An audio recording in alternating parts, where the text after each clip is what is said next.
Hi everyone, welcome to video 3 for lesson 2.5, absolute value functions. We're going to dive right in with an example problem of f of x is equal to negative 2 times the absolute value of x plus 1 plus 6. So just as a brief review, the plus 6 is telling us that we're going to move our absolute value function up 6 units. The plus 1 on the inside of the function is telling us that we will move our function to the left 1 unit. The 2 that we are seeing being multiplied with the absolute value is telling us we will do a vertical stretch by a factor of 2. And when all is said and done, we are also saying that the negative out here is going to take all of those transformations and reflect them, or we're going to take our function and reflect it across the x-axis.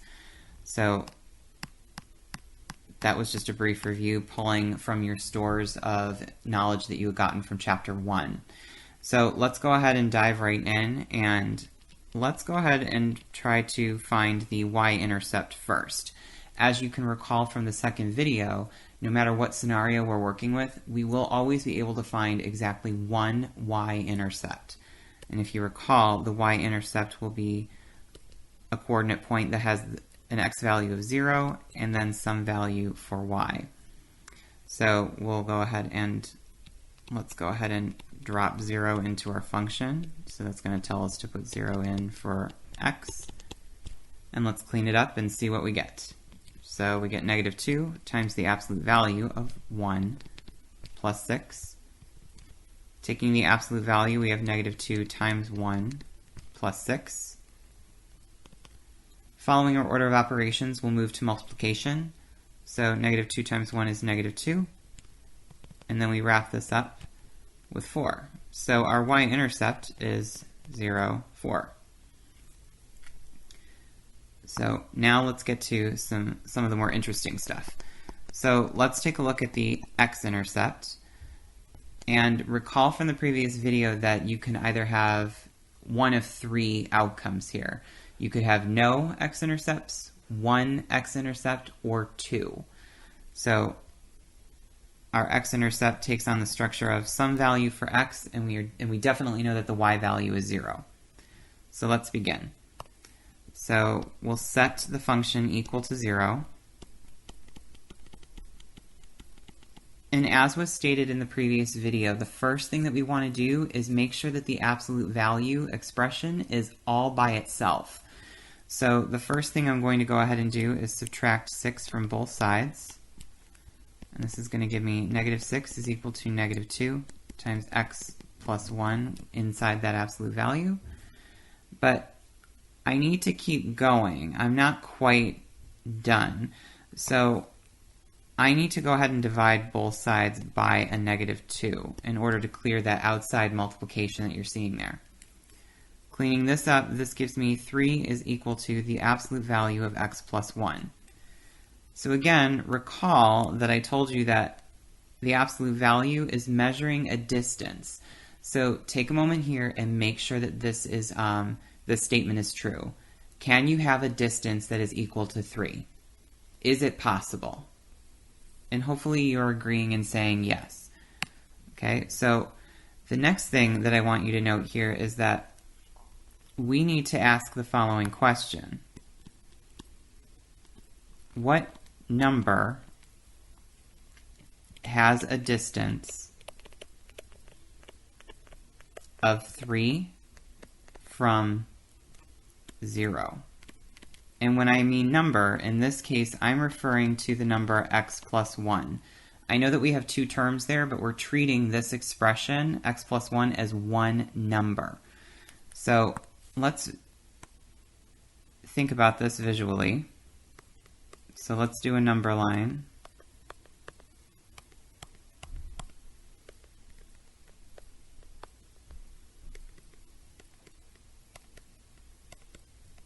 Okay, so I want to figure out which numbers have a distance of 3 away from 0. So in other words, how many numbers are there that have a distance of that?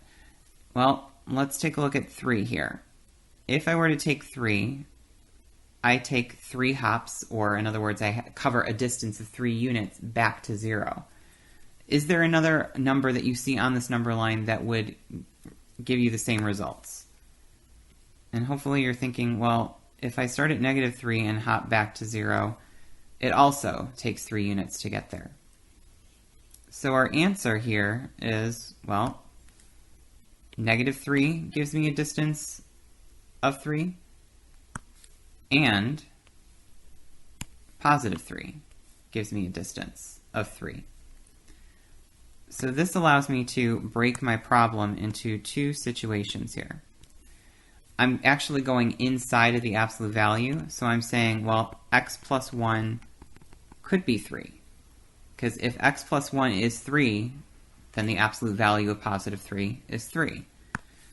I'm also saying that my other scenario is x plus 1 could be equal to -3. Because again, if x plus 1 is -3, then the absolute of -3 is also +3. So we can actually now go ahead and do both of these solutions at the same time. So we'll subtract 1 from both sides. And this reveals that x can either be equal to +2, or x could be equal to -4, meaning that I have an x-intercept at 2, 0, or I have an x-intercept at -4, and I have an x-intercept at -4, 0. So in this situation, this is a case where our absolute value function will cross the x-axis twice. So just to kind of verify this for you, I'm going to do a check. Okay, so if I were to drop 2 into the function, we would have -2 times the absolute value of 2 plus 1 plus 6. And if this is correct, it should give me an x-intercept, so my output should be 0. So let's see what happens. The absolute value becomes a 3, which is what we were discussing earlier. So note, that's not a coincidence, that's a connection. Oop. Sorry, minor technical difficulty. Oh, by the way, bonus question number 2, just to take a break here, just for funsies. Did you know, or I guess the question that I would be asking you is, well, what was the original name that Walt Disney wanted to name Mickey Mouse? And answer, Mortimer. His wife decided that that wasn't going to really sell, so she made him come up with a different name. Fun times, write it down. There you go. Share it with your family at the dinner table. Thanksgiving is coming up. Interesting conversation, right?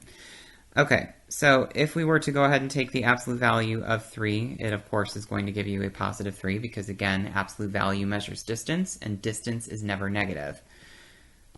-2 times 3 gives you -6. -6 plus 6 is equal to 0, so that checks out. Now let's go ahead and take a look at if I use -4. I should get the same result. It should be an x-intercept.